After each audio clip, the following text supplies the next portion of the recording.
Hey everybody, it's Ben from the future here again, dropping in at the top of the episode for a couple reasons. One fun, one not so much. So let's get that one out of the way first. Yeah, I just want to give you a heads up off the top here that the audio is a little bit more echoey than I'd like, but the audio files were corrupted, so it's just this mix is the only one that's left. It's kind of ironic, right? It's the episode about someone who has a hypersensitivity to sound and I can't actually mix it. Wow, yeah. I don't know if that's actually ironic or like Alanis Morissette ironic, but whatever. And then another thing, if you're listening to this the morning it comes out, which is Monday, March 6th, then there's still time to vote for the ladies. The Ladies is the annual award show that we do every year. This will be the second time, but still. And we do incorporate a little bit of fan voting. There's a link in the description of the episode. Depending on which platform you're using, you should click you right through to the Google Doc. And you can vote there. If you're not listening to it by, midday that Monday, don't even worry about it. Not a big deal. You can still listen to the Ladies episode, which will come out later this week with no loss of enjoyment, even if you don't get to vote personally. It's still going to be a really fun episode. We're all looking forward to it. Those are the two things I wanted you to know up top. That's basically it. Tar, I say this in the episode, but of all the movies I watched this year, I think Tar's the one that has sat with me the most and I keep thinking about and has raised in my estimation over time. And even though from the time I watched it to recording this episode, it went up my chart. From the time recording this episode just a couple weeks ago to now, it's even higher. So just, you'll hear about it on the Ladies, but we all really like this movie. That's the too long didn't read. But if you want to read the whole thing, or I guess listen, here you go. Back to the past. And thanks for listening. All right, welcome to the podcast. We're not going to do any of that bullshit. It's Oscar month. I told you I was frazzled. Someone should have checked. I don't know what button it is. I looked down. It's like, there's no way we've been recording for 47 hours. Oh, no, it must be the other number.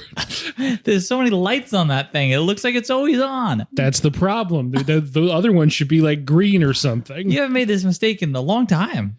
It's okay. The other times I made the mistake, it was over an hour into the podcast. Yeah, this wasn't too bad.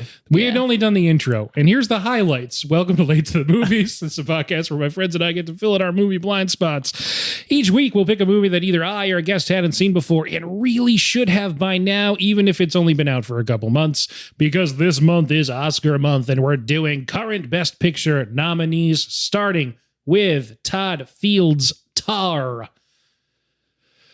My guests this week, left to right across your podcast style. Once again, we got Ray. Hi. We got Greg. Hey. And they're good sports about this kind of thing. Yeah, I had the funniest opener ever before this. It wasn't embarrassingly bad. I'm not going to redo it, though. Yeah, it was killer. It was too natural, though. There's no way to really reincorporate it. This is real cutting edge stuff. It was. It wasn't embarrassingly bad. So this is not even a relief.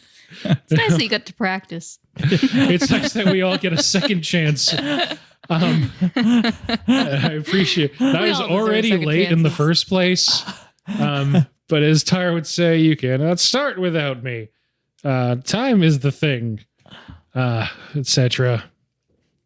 Sorry, guys. You guys been watching anything lately? Lots of Oscar movies. Yeah. Mm-hmm. Good stuff. Yeah, I don't know how much to talk about because we are going to do an Oscars episode. That's a good point. That's why I manually cut everything out that you said the first time. But without going too far into it, I'll give my opinions on Tar in a bit. Loved Everything Everywhere All at Once. I'm sure we'll talk about that one a lot. We will, yeah. Same thing with Banshees. Loved that one. I'm sure we'll talk about that one a lot. Top Gun was fun, but not super impressed, to be honest. Maybe... I guess it was technically nice, but that doesn't show well on the TV, and it saved the movie theater, so maybe that's why it's in as a Best Picture. Elvis was really weird.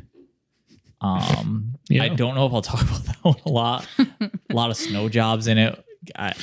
God, they kept doing snow jobs. Tom Hanks really made a lot of decisions in that movie regarding his acting. You and I, we are two sad, lonely children. And that guy didn't have that accent. He just talked like an American from Pennsylvania. Tom Hanks made a lot of decisions. At least he wasn't wishy-washy on it. No. No, he committed. Yep. Everyone commits in a Baz Luhrmann picture. And then, All Quiet on the Western Front. Oh, yeah. I think I like that more than some of our other friends. I wasn't a fan. I don't like that type of movie, though. Yeah, I mean, it didn't blow me away or anything, but I liked it. I thought it was pretty good. Is that like a war joke? I was thinking that. I was just thinking, Throw me away. It didn't set me on fire, but yeah, when you say I liked it more than some of our other friends, it was like the French. Yeah. They hated it. Oh, God. And then real quick for me, in the last 24 hours, I've watched all 3 Todd Field movies. They're all good. Tar is the third one. We're going to talk more about that. You spoiled it. Now they know you think it's all good. They're all very good. Every Todd Field movie has been nominated for multiple Oscars. They've all gotten screenplay nominations. I think this for Tar is his first Best Director nom. We can't listen to a lot of your opinions. So after looking at your letterbox, I checked it out today, and I am like thinking, I remember You bury the lead. We should only talk about that. I'm so curious what you think. I was looking, and all I could think of was like, I remember Ben seeing this and being like, wow, this movie is really good. And you said that about so many movies, but there's legit only like 5 or 10 movies in your top 10. Everything else is below that. I would say there's 10 movies in my top 10. What are I you said talking 5 about? or 10. Yeah. And the rest are all below that. And I remember you telling me the rest of those were really good. I was actually, jokes aside, going to add, and then I was like, they're going to think this is a joke or just really sad. But I was going to say, like, honestly, everything in my top 48 I like. Anything below that I thought was bad. But everything 48 and up I thought was pretty good. I honestly was thinking that as I was looking at yours, I was like, Ben liked all these. I did. Like all the way down to at least you're like 30-ish. You know, I think and further then than it that. gets I was into I remember like Ben said he liked this a lot. the last like 5 or 6 are like Amsterdam, Thor, Love and Thunder, Chippendale Rescue Rangers. Dumbledore is the bottom one. Yeah, the last one's Dumbledore's Secret Plan or whatever the fuck it's called. After all this time, always. No, but I definitely got Dumbledore's Secret Gay Agenda. That was it, right? I definitely saw one that was like probably like number 40. And I was like, how's this number 40? Ben was like, I remember Ben told me he really liked this. And I was like, oh, but he really liked number 39. Oh, and he liked 38 actually too. And I was He like, liked those just a little bit better. I was like, oh, I guess you can't have too many of them in the top 10, huh? Oh yeah, number 40 was Werewolf by Night. I thought that was fun. 39 was The Menu. Some people really liked that. I thought it was pretty good. Yeah, 48's my cutoff. 48 you cut off. Yeah, the bottom 8 are bad. I haven't gotten a chance to look at it yet, but I feel like it must be hard for you to rank things when they are all you think they're all pretty good. Was it painful? There's like bands. There's sort of like a hierarchy of like the top whatever ones I like really care about, really resonated with me. And then there's ones that are like, oh, technically good, but left me kind of cold. And there's some that's just like, yeah, this wasn't trying to be anything more than what it was. And it was just a fun time. All right. We had so many Tar themed transitions in the first time when we thought we were recording, but we weren't. I forgot all of them. Welcome to Lot to the Movies. Yeah, with the accent over the A. I like that one. All right, well, we want to dance the mask, so it's time to service the composer. Who wants to give us a 1-minute plot summary on Tar? Oh, God. Okay, I can try. This movie is very hard, I feel like, to give a 1-minute plot summary for it. I feel like there's a lot of scenes in this movie. Or it's really easy. Or you can give a very... I think a broad is better for this one. I feel like there's a lot of scenes, but I feel like the scenes... like don't do a lot on their own. They really do kind of it's like, it's like an orchestra. Yeah. All the individual pieces cohere together into this larger thing that's singing a single voice. I had a big eye roll there. Good, yeah. Okay. I'm ready. So our movie starts with Lydia Tarr. She's a famous composer. She's talking about how she's going to do a live recording of Mahler's Fifth. Oh, and she's like the best. She's doing an interview. We start seeing like kind of what's going on with this orchestra. You see her doing like a talk at a school, and you start to see that she's kind of almost narcissistic. She's a bit of an ass. You start finding out that there's some skeletons in her closet. There's some people who maybe did her favors to try to get where they are because she's, got a lot of power. It kind of continues this way. She gets some new girl into the orchestra, and it seems like she's trying to get her to do sexual favors in order to kind of advance her. It doesn't work very well. A previous person she apparently abused kills themselves. Now she's being sued. Things kind of start falling apart. Her family life falls apart. She might be going crazy this whole time. She loses the performance. She doesn't get to conduct anymore. So she decides to tackle the actual conductor off the stage. And then she has to move to some third world looking country or something to compose there to lie low for like a PR stunt. And her career is ruined. That's Tar. That's Tar, baby. That was good. Yeah, I think you did hit it. all the points. You got it all. There's so much more in there. Yeah, it's So there's many a lot little in there. scenes that like really add into it. And I think so. I didn't this, even talk about the old lady falling out of the wheelchair. no. Yeah. And it's like, what is this? Yeah, would you put that in a 1 minute plot summary? Probably not. No, but you probably want not. to talk about it. It's weird because I feel like a plot summary doesn't do the movie justice. It's like all the other stuff that It is. You This- know? I feel like a lot of this movie is just like the feeling will It's like cumulative. yeah. Yeah. Yeah. Trying to decide if she's going crazy or not. which is interesting. It's a whole vibe. It is. And as always, a term very welcome in serious film criticism is vibes. Yeah, I watched this for the second time earlier today. First time I saw was in theaters. It did. Almost alone. There was one other person in the theater, and I don't know that they liked it as much as I did. Are you sure? Oh, Or was it just you a got goosebumps. Was it kind someone of you sexually Auburn- assaulted and they just killed a- themselves? sort of auburn-haired 25-year-old female conductor just sort of right off the side of my eye line? She did not enjoy this movie. She was mad the whole time. She was mad. Anytime I saw her, it was just the back of her head, weirdly. Yeah. No, I don't know that this person was... It wasn't someone I knew.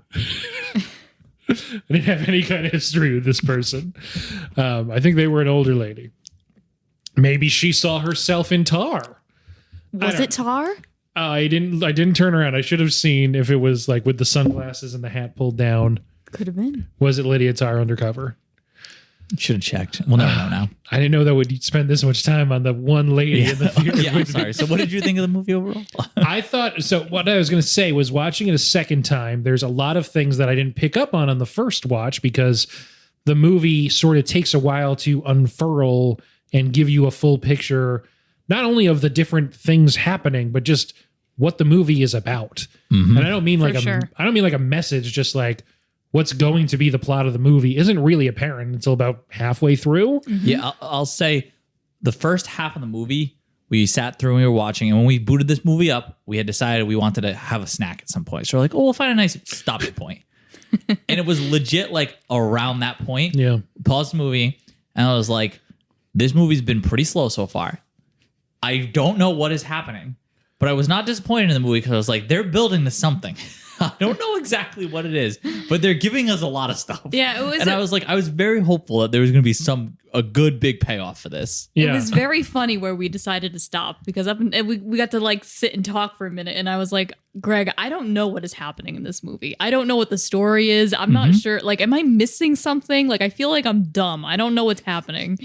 And Greg was like, just give it a chance. You know, it's slow, but I think it'll turn around. And then like as soon as we hit play is when it really started turning around. And like, okay, I see what's happening. One thing that does that's really, I think, clever is it doesn't actually show you Tar conducting an orchestra, I think until like 45 minutes in or something like that. And that's when she's like in her element and doing what she actually cares about. And it's just like all the other bullshit to her in her mind that she has to deal with before that in the movie. And so you establish like the kind of person she actually is before you see like what she thinks of herself and as her best self, probably. Yeah. But watching it a second time, I highly recommend because I think it played even better for me this time, even though I loved it the first time. I could see that. Get to like a granular level. The first thing you see is you don't know who, somebody's cell phone having like that's like on live having a text conversation. And then you see 5 minutes of credits over a black screen. I was mad about that. Yeah, there's some places, I don't know if this is anecdotal or even apocryphal, whatever, that have said, like, people online, like, I work at a theater, and people keep coming out and complaining after a few minutes that they're playing the end of the movie or whatever. I can see that, yeah. That's definitely a thing that would happen. I was going to say, as someone who worked at a theater. That's definitely a thing that would happen. It just makes me think of Coco when they had that, like, very long Frozen, like, short that they put before it, and everyone Yeah, it was come like out. 30 minutes long, right? Yeah, or something yeah, like it that. was. It was like a full, it was like 30 minutes, and people would come out and be like, I don't understand. I'm here to see Coco. I'm like, I know, you gotta just... You got to put the time in. We had to put like a sign out that was like, we know. Sorry. Come 45 minutes after the posted start time for Coco.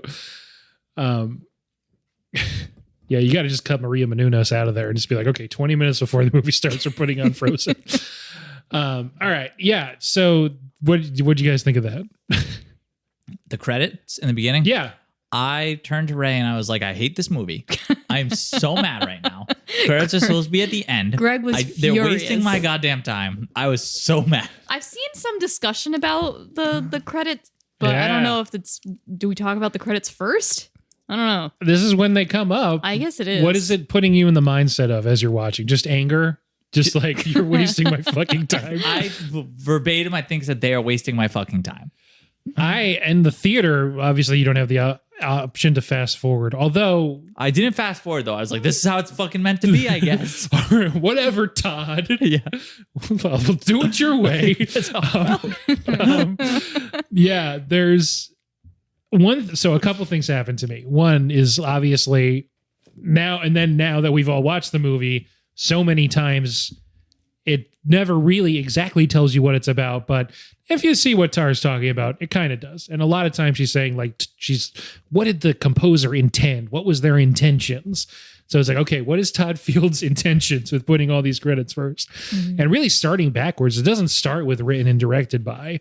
It starts with like acknowledgments and special thanks, and then goes through like songs and all that until it gets up to written and directed by Todd Field. Mm-hmm. And so for me, one specific thing I noticed was it does have the credit for the Monster Hunter song that it plays at the end.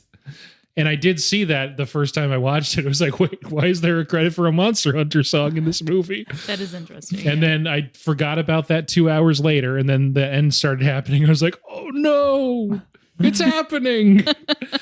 Not to skip to the very, very end and only talk about the extreme sides of this, but yeah. What is the discussion you've been seeing about credits at the beginning? Well, one of the things that someone pointed out was that this movie could be like told backwards almost. Like it seems like it's told backwards. Because it starts like, if you think about it from the end, she's like at the lowest point of her career. She's like, I don't know, trying to find her way back. Then she's in her childhood bedroom. And then she's, I don't know, like her life's kind of falling apart, but she starts putting everything back together. And then it ends with her like talking about her accomplishments and like how she's like on top of the world, basically. So, and then it's the credits saying like, so this movie could be played in reverse and it would still tell a story, but a more traditional story of like somebody starting from the bottom and working their way up. Whereas, the way it actually is just her falling apart. Yeah, and I think there's obviously so much of the movie and so much of what Tara, the character, is thinking about is about time and basically dictating how time operates as this sort of like almost godlike figure that they see themselves as. So I feel like that's a fair way to look so at that it. was one of the deeper discussions. And the other thing I've seen people talk about is Tar obviously like puts a lot of emphasis on how the conductor is the most important part of the orchestra, and putting the credits first is showing like it's giving credit to like the actual orchestra, the people that are actually putting in the work. That's kind of funny too, because you said it starts with like the non-traditional part. Yeah. Mm-hmm. Yeah. So that's what I pick up from it, is a sort of subversion of auteur theory. We keep talking about Todd Field. We're not going to mention the first assistant director. That's just how the people talk about movies. But that's how I kind of saw it, is Tar definitely sees herself as, this brand that she's built, this brand name. It's her. She's the EGOT winner, all this stuff. And then the whole movie is showing you that basically she can't function without her assistants, without her partner, without the support of the board and all these people that came, before her. That's Anders, I think, is the old guy that she goes to for advice. Elliot, that is funding her whole life, seemingly. So it's just sort of a delusional thing that she's kind of this monolithic person. She has all of this stuff propping her up. And that's also how people think about filmmakers a lot of times. So I feel like that's like a kind of like meta sort of nudge from Todd. That's kind of what he's sort of focused on with this also. Mm. And he hates people who have like trouble sitting on their couch for a long time. Mm-hmm. And he wants to make them sit through credits. So me and the movie got off on the wrong foot, to be totally honest, with those credits. I was kind of fuming. Which is funny because I guess you didn't hold a grudge. No, I wasn't going to hold a grudge. I feel like you are one to hold a grudge against movies, but this one you were okay with. Well, this is an Oscar movie. I want to give them all a fair shake. And like I said, even when we hit that like halfway mark, I was like, I don't know. They put a lot of things in place here. There's a lot of stuff happening there. It's been cool, but very slow. I was like, let's see. And it pays off. You know what I mean? I feel like you can be slow in your movie as long as you have that payoff. Yeah. Although that is, I don't think I mentioned it. I did like this movie a lot. Yep.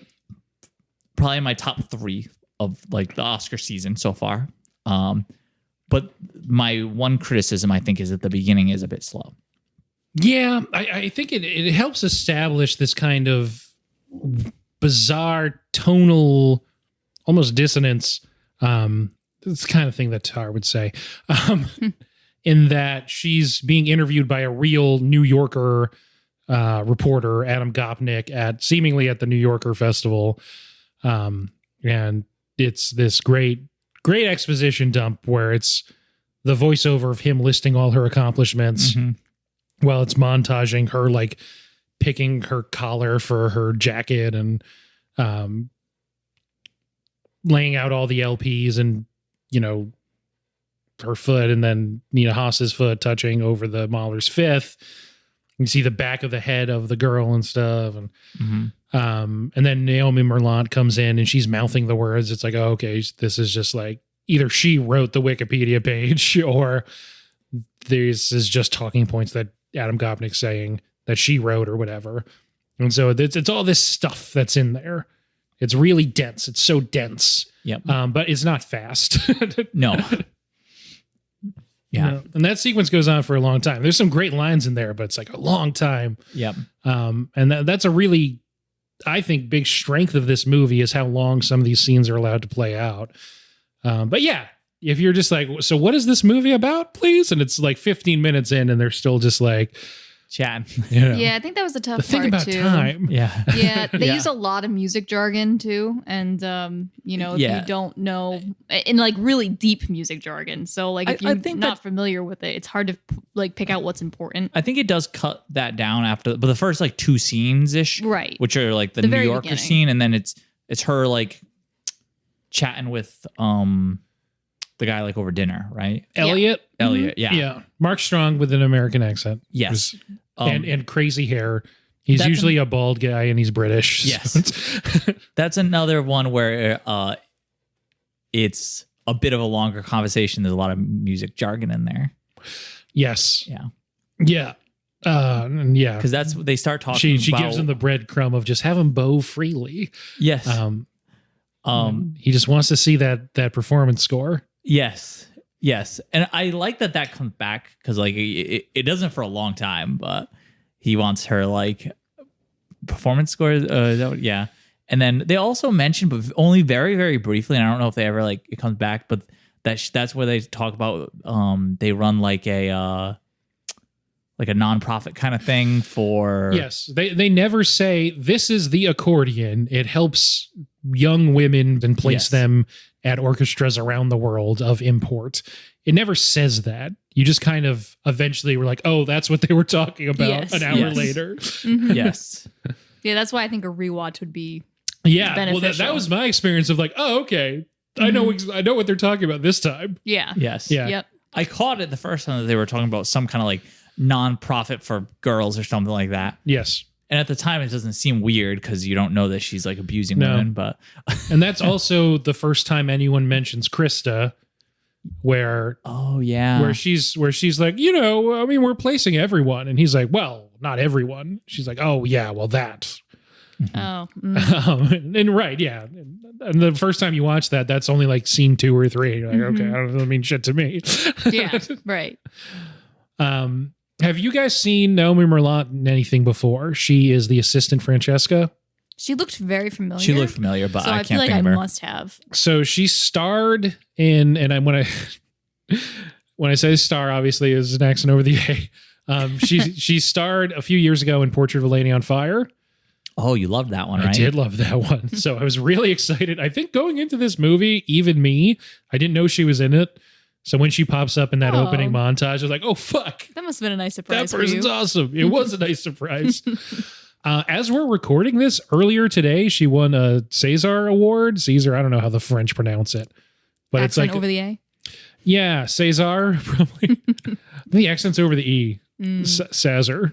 I'm sorry. She got abused in this movie, not by Tar, but the same way that Cate Blanchett just abused all the actors because it's just unfair what she does in this movie. Oh, yeah. She's dunking. She's doing 360s, windmills through the legs. But yeah, Noémie Merlant earlier today won a César Award for Best Supporting Actress in a movie that is not out in America yet, called The Innocent. Stay tuned. I think it comes out later this year. Anyway, she's great. Watch Portrait of a Lady on Fire. I don't know what else to say. She's good in this. I'm just trying to think of stuff that happens towards the beginning. But yeah, anyway, so she meets up with Elliot, then she starts her jet setting stuff. She's through that one tunnel in New York a lot of times. She's back in Berlin, back and forth. Anyway, yeah, Berlin looks cool. Yeah. They go there pretty early. When do they? I like their apartment. It's very like poured concrete, I guess. I did not. Yes, it's. It doesn't seem concrete. very cozy. Seems very German. Yeah, exactly. It's like not quite brutalist. I don't know. I'm not an architect, but it's pretty cold looking. And of course, there's these two like super kind of posh, career-oriented women with this kid, and you're just like, oh man. Early on, when Nina Haas, who plays her partner Sharon, is like, man, it was really hard on her last year in lockdown. She was just locked up with us, and you're like, yeah, that must suck for a small child. I don't think you guys seem all that fun. No, that apartment not very child friendly. It does not look like a place a child should live. It is only corners. Yeah, it is only like concrete and corners. Yeah, they have a couple rugs, I guess, and they have that really awesome. Like natural sun lamp thing. I don't actually like those lamps, so I just mean like it's a cool effect to have, like that lighting in the color palette of whatever. I don't know what the fuck I'm talking about. It's a good movie, and that's all I have to say. She ends up at the school pretty quick, right? Yeah, I forgot watching it the second time. I forgot how early she goes to the school. Basically, she comes back. And Sharon tells her, it's Sharon, right? The partner's name? I think. Yes. I'm pretty sure. I think that's right. And Sharon tells her, like, oh, she's got, bruises again. Hopefully it's just football, but probably she's being bullied. Oh, I meant she goes, Tar goes to like the college. Sorry. Oh, yes. That's before Berlin. Yes. Good job. We're back. Yeah. Speaking of Berlin, before I forget, the Berlinale, festival. Todd Field's there. It happened earlier this week. He made a sequel to Tar, but he only showed it at this festival in Berlin and will never show it again to anyone, apparently. Cool. Okay. I hope it's good. I don't know. I can't say I've seen every Todd Field movie now. It's really fucked up. That's an odd choice. Yeah, people online are pretty upset with Todd. Anyway, yeah, the Juilliard scenes before that, how could we forget? The cut out of context and widely shared on social media among conservatives scene that takes place at Juilliard. So wait, you're talking in real life that happened? Yes. That's weird. That's a thing that happened in real life online, people not understanding. It's funny because it's also cut and taken out of Right, context like that in happened the movie. in the movie, but then it happened in real life. Like, how does that mistake happen? Oh, they have no sense of irony on that side of things, I guess. I guess. But yeah, basically because here's a person in their 50s destroying liberal snowflakes with her words, making them cry or whatever. They love that shit. But they're of course missing the purpose of that scene in the movie. Apparently. I like the scene a lot, even though it's kind of very unpleasant. Yeah, scene of the year maybe. Did that kid's leg bother anyone else? It bothered Tar. It bothered her. It bothered me though. I noticed this, somebody mentioned that like a lot of people around her have nervous tics. Yeah, between the knee, between Sebastian and his stupid pen, and yeah, their fridge that makes that noise every night, and her hypersensitivity to sound being manifesting itself in a few different ways, but mostly as this soundscape of like pet peeves and annoyances that just they just keep building up and pushing her over the edge and eventually tackling that guy with the weird hair. But yeah, did you guys pick up that this scene is a oneer? It's all one shot. I Not didn't. until you said it. Yeah, And it made after. sense after. Yeah. I can like picture the scene Yeah. after, and I'm like, oh yeah, this is one Makes me really want to see like the behind the scenes for the camera choreography. where the 'cause people are it's- like running and like diving onto stuff, and yeah, it's always really funny when you see them. yeah, because the camera's moving around. You see every corner of this room. They're up on stage. They're down. They go up this into like the lecture seats. It's just insane. But then the actual content of this scene, yeah, she gets into it with a BIPOC pansexual. I can't remember his full identity thing, but it's about like identity politics and Yeah, so if you want to dance the mask, you have to service the composer, etc. I really like this scene because I'm sorry, you're in the Robbie chair, so that's why I'm staring right at you. oh, I didn't even notice. Yeah. Yeah, I like this one a lot because it's another one of those like building block kind of things where she's, giving her spiel about how you have to separate the music from the person and you got to enjoy the music even if the person was a bad person kind of thing. Oh, And so like good. they haven't shown us yet that that's her, that she's Right. the bad person, It's funny because all of these like establishing scenes, like they don't really mean anything until you figure out who she is way later on. Yeah, it takes a long time for you to realize that she's the bad guy. Yeah. So when she's like, "Oh, you still gotta try his music and credit how great his music is, even if he's a bad person," and then it means so much more later when you're like, "You're the bad person." You want everyone to make sure you're. Yeah. This is you you're talking about. Yeah. It's the same thing like when she goes to the school to threaten the bully.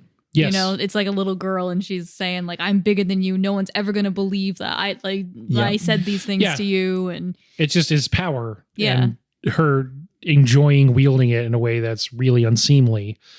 And yes, it's all these little things that build up and then you're eventually like, oh, of course, that's how she just operates in all corners of her life, including like with people's careers and livelihood. I think the other thing I like is this. I think this scene is what faked me out later. It's because she's so hard on this person about like not judging people based on like who they are or whatnot. And then later when she sees Olga in that restroom and then has to do the scorecard and realizes, it's her during this like blind scoring thing. I assume she's knocking her points off because I was like, oh, she just said like, don't judge these people by who they are. And then she saw this girl and now she doesn't like her. So that I feel like is what made me think, you know what I mean? That she was minusing points rather than being like, oh, this chick's hot. Because at that point, we don't know that she's like abusing anyone either. right. I don't know. All the things just like, they keep getting you. Yeah, they do keep getting you. That scene's great. So we know Pat at least is very much on Tar's side in this argument. Yes. That's the right place to be. Yeah. So, well, the thing is that she's not entirely wrong. She's just being an asshole. and just flexing because she can on someone who can't do anything about it. And that's the point of the scene. It doesn't matter. And it's not enough for her. She's like, there's no point in which she can be satisfied with winning an argument. Like, clearly the dude does not want to argue with her about it and is basically like, he's not talking back to her during this whole thing. She just keeps going and going because she enjoys the power. She enjoys the power enough where I legit 85% of this movie is just Cate Blanchett, like just talking. Yeah, and this is where we can really, I mean, we've already said it, but holy shit, Cate Blanchett's amazing in this movie. Oh, She's so good. Beta, you into him? It's crazy. She has so many lines in this that I forget like a few of the things that people pull out, and she says like rapid fire 3 times in a row. When the kid leaves, the architect of your soul appears to be social media. If you want to dance the mask, you have to service the composer. You got to sublimate yourself, your ego, and your identity. You must, in fact, stand in front of the public and God and obliterate yourself. There's no, that's all one continuous thing that she does as she's walking down the stairs. Like, and that is, you know, there's a lot that's subtle about the movie, but like if you see that on the page, you're like, wow, that can be really hammy. Yeah. I mean, entire Monte Cristo ham and cheese, but she like sells everything. Yeah, it's so good. I think because you get that this person would talk like that because they're just sort of like, you find out later in the movie, they're constantly pretending to be something that they're not naturally like that. So yeah, of course this person would talk like that. I really like the way she just moves too in general, especially when she's like conducting and stuff. Like, a lot of movement. A lot of movement. Yeah, this movie is just her doing stuff. Yep. Like, you know, she carries the whole thing. There's a lot of scenes that are just her like walking around looking nervous. Yeah, it's just her. Walking around, sometimes playing accordion. Yeah, no, you're totally right, though. There's a lot of her alone, too, because she has that other apartment that she goes to. Yeah, her bang pad. Her bang pad, yeah. Where she gives private lessons. Her wife is fine with that? You know? She doesn't seem to be. No. I don't know. It's just a thing that you just, I mean, this I is guess Tar. Tar just walks all over people, so it doesn't matter if she's okay with it or not, right? Yeah. Yeah, I think that's probably when more she what it introduces us to the bang pad. We don't know it's a bang pad yet, and she says she needs it to like practice in silence, kind of thing. And I was like, oh, it's where she goes to work, or whatever. One thing that I haven't really looked into, but there's a lot of portraits and paintings and stuff on the wall, and there's one of her, and it appears to be like an older person behind her, and there's like smoke, and it's like a black and white photo. And then I think it's the old guy that's in her nightmare sequence later in the movie. That's like nowhere else in the movie. Oh, I didn't even notice. Yeah. Yeah. I was like, that's just something that I made a note of in my mind. I was like, that's weird. I don't know what you're trying to tell me, Todd.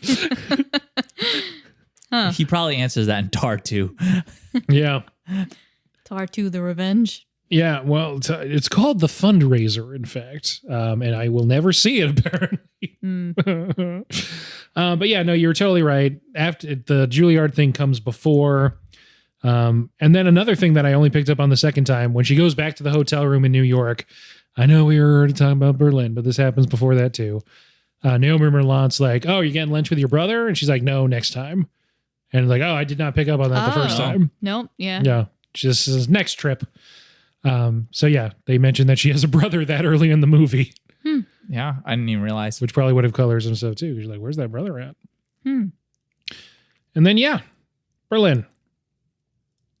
Man, Also, so oh cool. God, I'm sorry. On the way to the airport, Francesca mentions there's another weird email from Krista. I was going to say they mentioned the emails from Krista pretty early. Yeah. Yes. Yep. And Tar just like shrugs it off. And it's on the plane where she gets the book challenge and sees it has that pattern on it. That pattern that comes up a few times in the movie. Yeah, when that happened in the movie and she like throws the book away or rips a page out, I had no idea what was happening. I was like, No, not either. Yeah, I don't know what this is about yet. And then the pattern is like you rearrange the letters based on that pattern or something. That happens a few times. I don't know. Yeah. That part I still wasn't really clear on. I'd have to watch it to. I'm still not. out. It's a thing. I know it's somehow related to like the tribal people she's talking about in the beginning. And with like they only receive the Ikuru in person if they're on the same side of the spirit. Okay. Once again, this is a way that person would talk. Yeah, exactly. Things this person would. Yeah, absolutely. The kind of thing this person would say. But yeah, let's talk about her going up to that little girl, introducing herself as Petra's father, and telling her she's going to get her. Mm-hmm. Yeah. Oh my. So when I saw that, like, once again, you don't. This is when it's like first kind of showing, she was an ass to the kid at Juilliard, but okay, that wasn't cool, but she's the main character. You give her a little benefit of the doubt, maybe she's really passionate about the music, okay. And then she comes to this kid, now she's threatening this kid, and I was like, ooh, this is really not cool. I was like, but this kid's bullying her kid, so I was like, at the same time, I was like, I mean, this is not the appropriate way to do this, but like, I guess I kind of understand what she's doing here. You know what I mean? Mm-hmm. So I do like this because first of all, it's wicked funny. And I think, I was going to say, we thought it was pretty funny when we watched it. We laughed. Yeah, I laughed. It's a funny movie. Yeah. And they're just like really slow rolling, like who Tar is. You know what I mean? Like they're not quite giving you enough because there's too many variables. You know what I mean? Like, oh, her kid's getting bullied. Like, you know what I mean? It's not like she's just bullying some kid for no reason. Mm-hmm. Yeah, and then once you get more information on her, you start looking at that stuff in a different light, and it's like, oh, okay, actually, yeah, all this is it makes sense now, but it's not good. Mm-hmm. Yeah, I think it's really it's such a good cool scene. So, I mean, that's how I feel about a lot of this movie. I think it's shot the best of the year. I'll be very sad if it doesn't win cinematography. It's just incredible, and every scene is just like, yeah, that was awesome. Mm-hmm. Even on the first time watch, you're like, I don't know what this means or how this relates to anything else, but wow, that was really well done. You get a lot of feelings about things. Yeah, sure. Yeah, just the way that things are. I think you had said like this could have very easily been a horror movie with just changing a couple of stuff. Yeah, and it was kind of marketed as like a sort of dark thriller, but it's not a thriller. It's not. Yeah, it's weird. You just get weird feelings from the way that things are shot as you're watching this. You're like, I don't really know what's happening, but I definitely feel uncomfortable. I'm not sure why. Like this is definitely unpleasant. I don't know why. Mm-hmm. Mm-hmm. Yeah. And that's definitely cinematography has a lot to do with that. Yeah. After that scene is the auditions. We already talked about. She saw the shoes, and then she changes the score. Yes. Because she thinks Olga's hot. Now, when you saw did you think she was tanking Olga's score? I definitely thought. I was like, oh, she fucked that girl. No, I thought she saw her in the bathroom, thought she was attractive, and then noticed it was her, and then changed the score to be higher. Oh, I couldn't tell what was happening in that bathroom scene. I wasn't sure what her I know she just saw her. Yeah, but I didn't. My thought was like there's something she did not like about her when she saw her. That's how I felt too. Yeah. Because they're not. You're don't still give you a giving lot. Tara benefit of the doubt at that point. Right. Yeah. Exactly. Yeah. Well, I mean, no, because I was like, she saw this girl and was like, I don't like this girl based on how she looks, and I'm going to tank her chances. That's not really better. That's not any better. Yeah, it's the lesser of two evils compared to. They were talking about the weird emails, and she was just like, oh, whatever. This person's obsessed with me. The other way is predatory. Right. Yeah. And I was taking it as like, oh, she's just trying to just like get this kid in there again. Yeah. She's trying to replace again with another new person. Olga's cool. We don't have to talk about Olga yet because she's not really a character for a little while yet. Mm-hmm. No, there's a couple of scenes in between when she actually sits in the chair with the cello, right? Yeah. And it's really not until like they get lunch that she has a real, impact on proceedings. And that's about halfway through the movie. So it's still a ways off. Okay. Yeah. Some things happen now. The audition happens. Then she has lunch with Anders, who's the old guy. They talk about some stuff. And then this is just for your benefit in case you forget the order things happen. I kind of have. She goes to the old apartment. This is the first time you see a ghost. There's a woman standing in the background.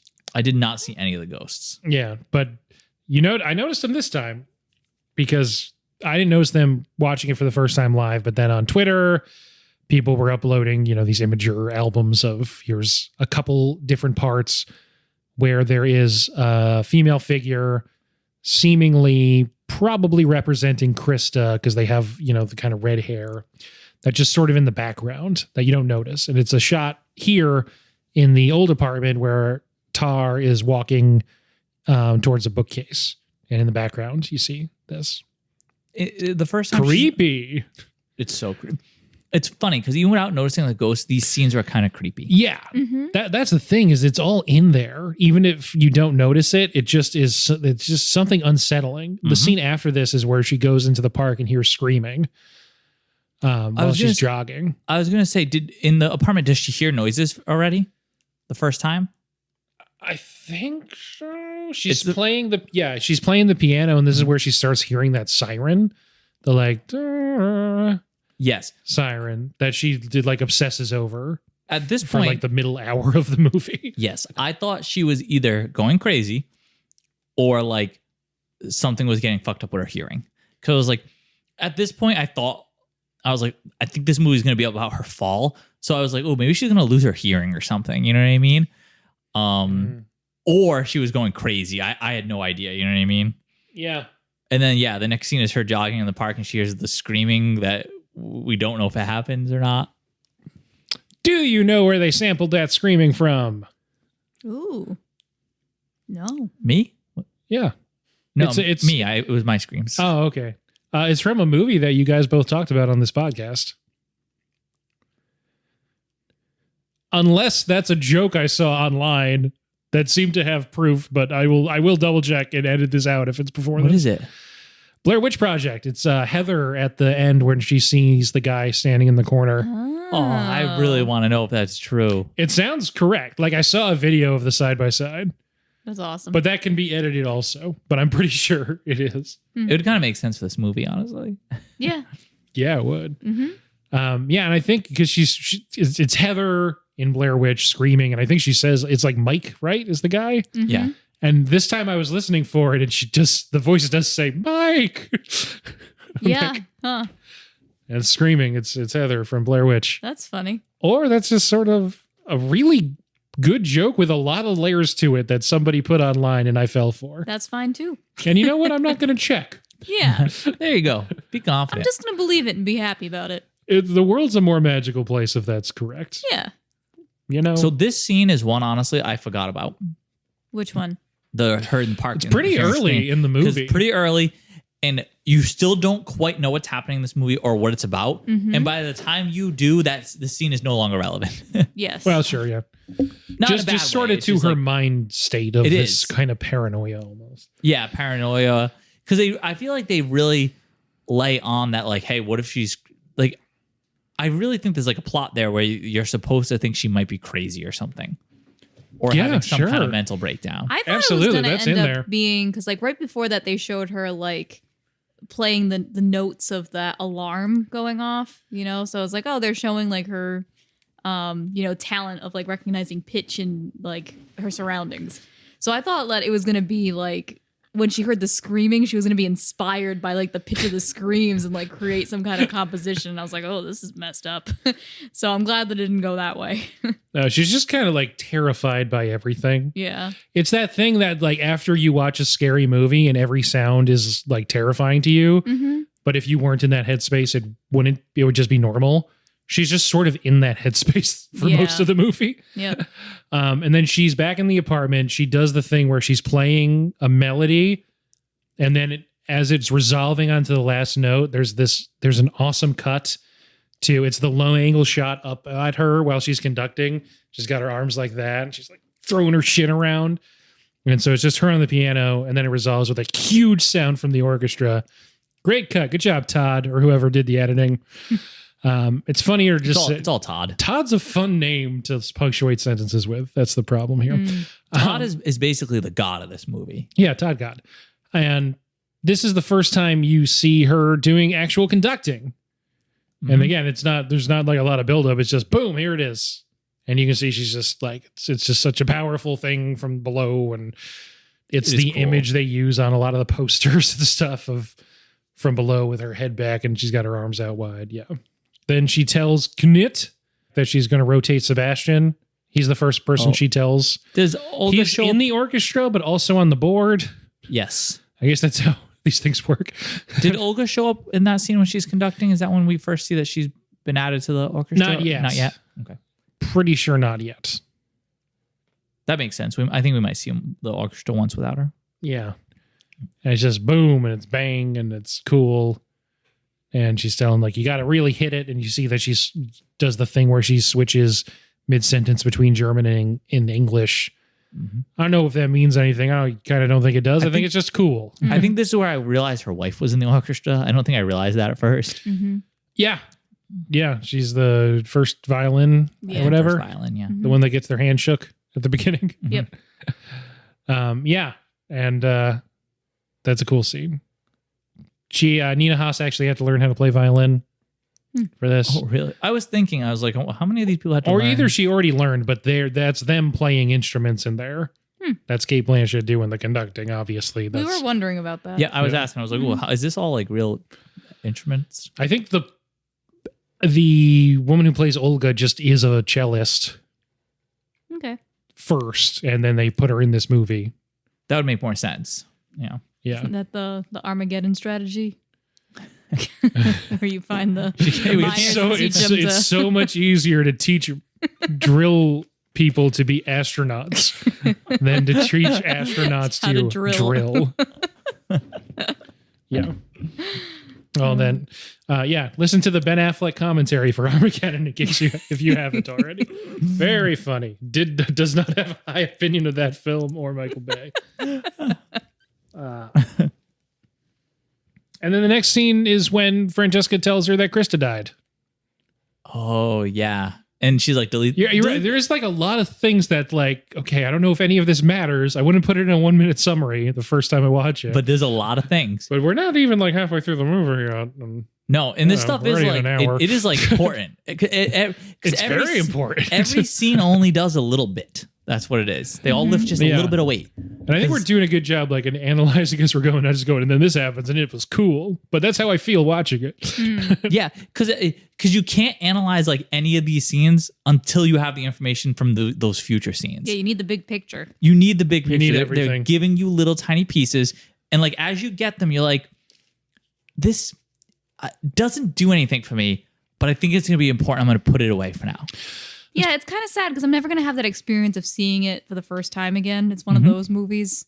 It was interesting to put it together the first time. Plays really well second time too. Yeah. I mean, the second time obviously, now yeah. you have the big picture so you can Yeah. like look for those things. But Yeah, there's a lot of stuff that it wasn't even that I didn't understand it. It's that I didn't commit it to memory because I didn't know it was important. Like the thing about her not seeing her brother that first time in New York. That's like 15, 20 minutes into the movie. You know, and the first time I watched it, I didn't realize she had a brother until 2 hours and 10 minutes in.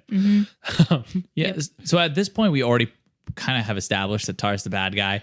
And when she's like, delete the emails, you're like, oh shit. Not only is she the bad guy, but she fucking killed this lady. And not only that, she doesn't understand how emails work. Yeah, I thought that too. So you have to delete those emails. And Francesca's like, okay, sure. She doesn't even do it, which is No. funny. it Yes. is funny. But she could just be like, okay, listen, it's not how emails work. Well, Francesca those are knows, out right? there. Because Francesca was in the same boat. Yeah, Francesca's a millennial, so she knows. Well, I mean, Francesca was also abused by her. Oh, I thought you meant she knows how email works, but yeah, she was also. Yes.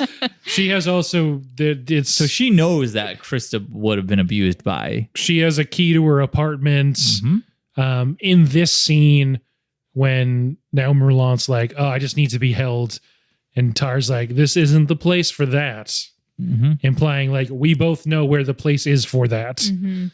And Yeah, so Francesca knows like Tar abused this lady and then got her killed kind of thing. Yeah. For sure. So I think she probably doesn't want to delete the emails because she doesn't suck.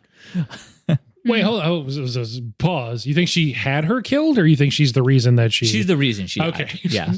Okay, just You like, know, wait a minute. No, I don't think she hired someone. She has a blue key that she's holding, I noticed. And she's haunted by these two old people. Oh man. No, She's but blonde from she- Australia, the actual actress. This is a sequel to Mulholland Drive. She definitely abused this person, and then on top of it, just absolutely destroyed their career. It sounds like she made sure they could not work anywhere. So it's definitely her. Like, she killed this lady. Yes. Yeah, that's when you get the montage of all the different like snippets of emails. Yes. Yeah. Yep. Where she's like, When you realize how bad it really is. Yeah. she's like, Dear Dudamel, this person sucks. Signed Tar. That's 30 more times. yes. Mm-hmm. It's good, yeah, because you just realize, oh, this person has never faced consequences for this behavior, but clearly, like, with this lady, it broke bad. You don't know exactly why. They never tell you why, but maybe she pushed back in a way that Tar was not appreciative of or whatever. But yeah, Noémie Merlant just put up with this and like stays in the pocket because she's in line, she thinks, everyone else thinks, to be taking over for Sebastian. Yes. And that's kind of part of the drama of what happens next and how Francesca ultimately leaves when she doesn't get the job. Why doesn't Tar give her the job? Is it because she knows everybody's onto her? Yeah. And Yes. thinks it... Okay. Thought it would Because just be- Sebastian Because says, Sebastian like, accuses her of Yeah. that. He says, exactly. like, you're going to replace me with this person, and everybody knows it. Like, we know what's going on. We know what you do, I think is Yeah. what he says. Yes. Yeah.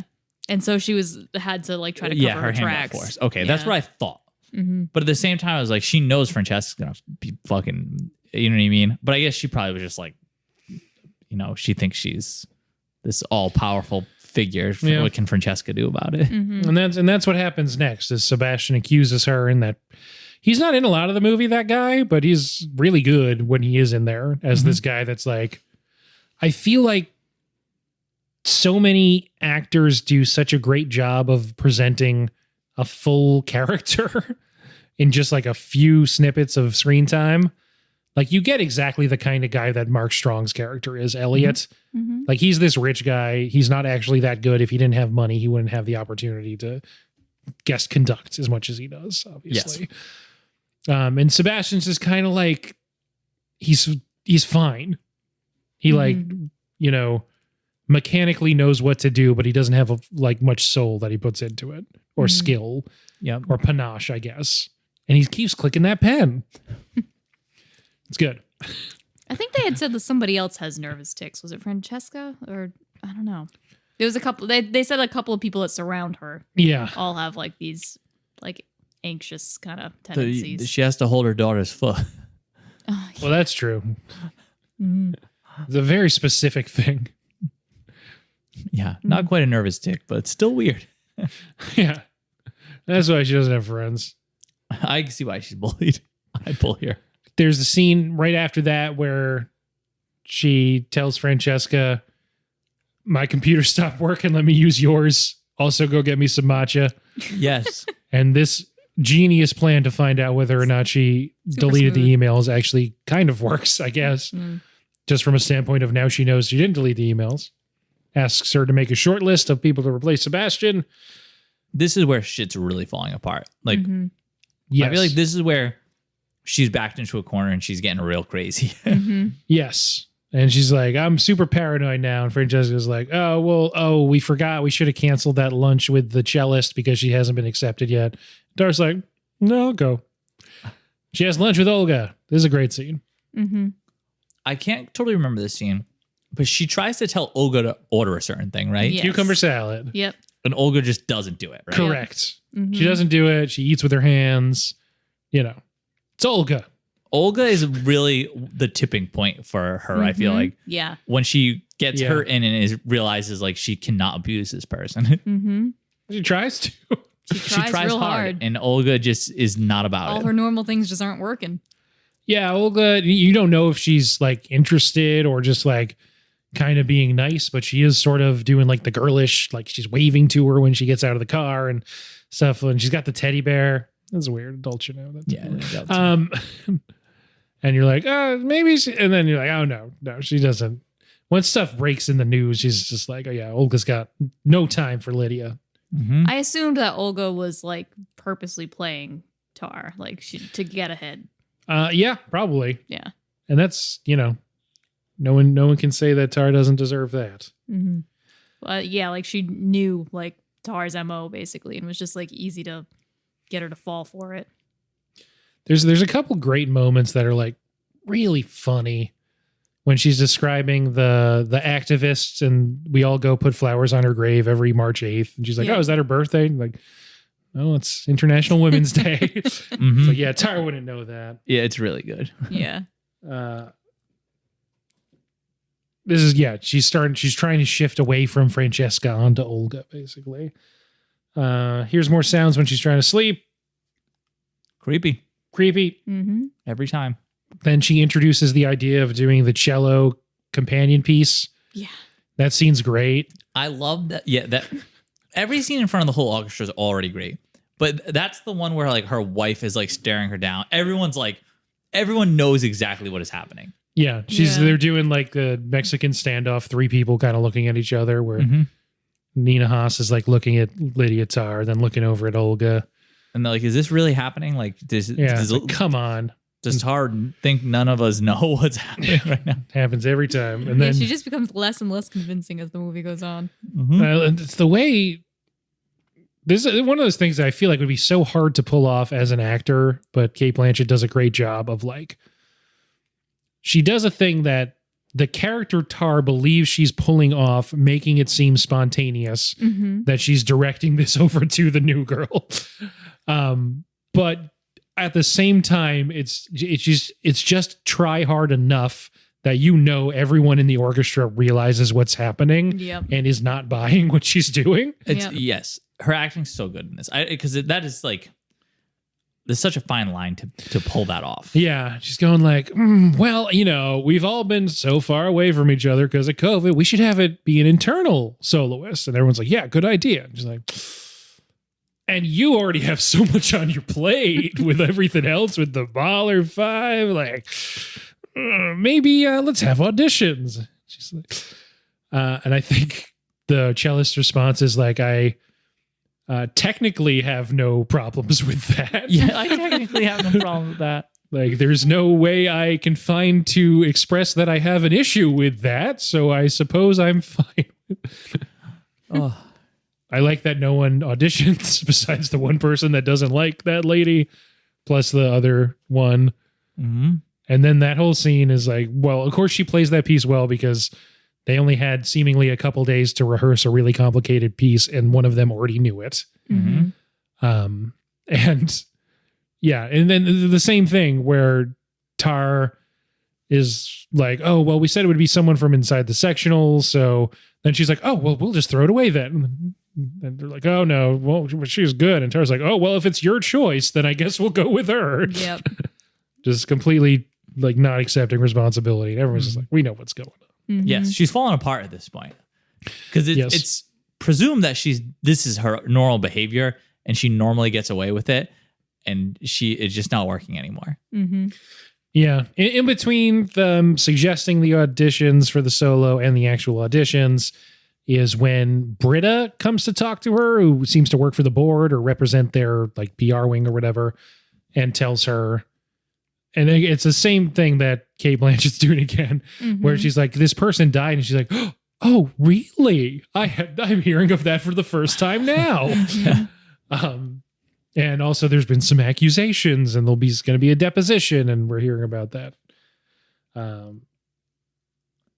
Talks to Anders again, and the reason I wanted to point that out is because they never come out and say that he was doing the same thing and that she learned it from him and from all the other men that have been in this industry doing the power imbalance, pressuring people into sexual favors thing. But when she brings it up to him, has anyone ever, did you ever have a member of your orchestras or a pupil like think too much of something? And his immediate reaction is like, oh, they missed their chance. I'm out of the game. You're like, yeah. Yep. Interesting response, Anders. You could have said no. No would have been totally fine there. Not they missed their chance.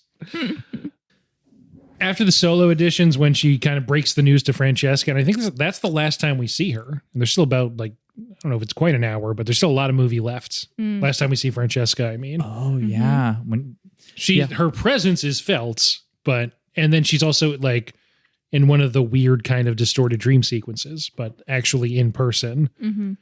And I love when she's being told that it's not going to be her.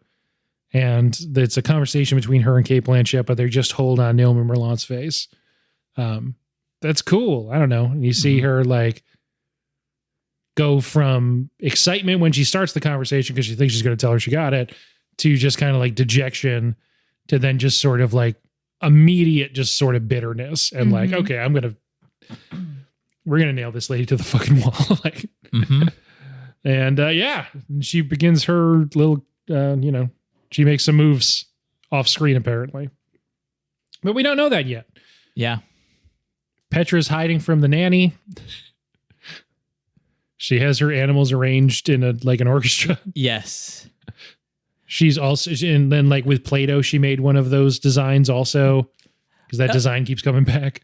The one thing that stuck out to me about Tar's character is that she does really like the daughter, Petra.